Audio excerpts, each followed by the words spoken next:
కొంతమంది కృష్ణుని ఆక్షేపిస్తారు. యుద్ధం గురించి చెప్పాడంటే యుద్ధం చేయమని చెప్పాడంటారు. అది చెంగడతనం వాళ్ళు. ఇప్పుడు మన దేశాన్ని ఏ దేశానికైనా రక్షించే సైన్యం ఉంటుంది. ఏ దేశానికైనా రక్షించే సైన్యం ఉంటుంది. మనం ఏం యుద్ధాలు చేస్తాం? పప్పు చారు వేసుకు తిని మనం యుద్ధాలు ఏంటండి? పప్పు చారు మజ్జిగ అన్నాం. మనం యుద్ధాలు చేస్తామా? పిల్లిని చూస్తే పారిపోతున్నాం మనం. మనకి పులి అక్కర్లేదు, పిల్లి ఎక్కడైనా కనిపిస్తే మనం పారిపోతాం. మనం యుద్ధాలు ఏం చేస్తాం? అంచేలా మన దేశం ఏం చేసినది? యుద్ధం చేసే సైనికులను పెట్టింది.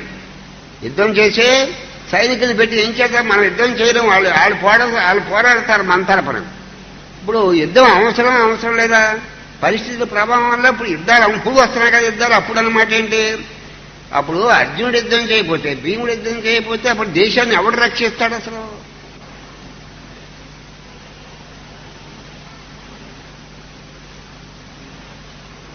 మనలందరినీ మన పని ఏదో మనం చేసుకోమన్నాడు కృష్ణుడు. అంటే అర్జునుడు సోల్జర్, వాడు భారతదేశంలో పుట్టిన గొప్ప వీరుల్లో వాడకూడదు. అంటే వాడు ప్రారంభాన్ని బట్టి వాడు యుద్ధం చేయాలి. మనలా కూర్చుంటే ఎలాగాడు?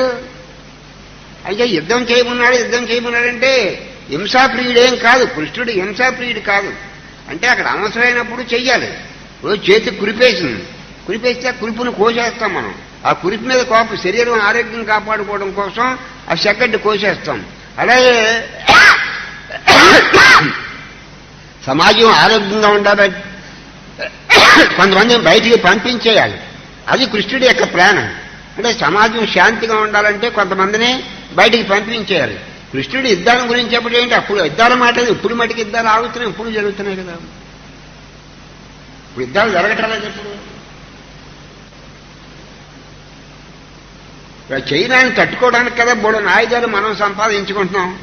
అమెరికాతో ఒడంబడికలు పెట్టుకున్నాం.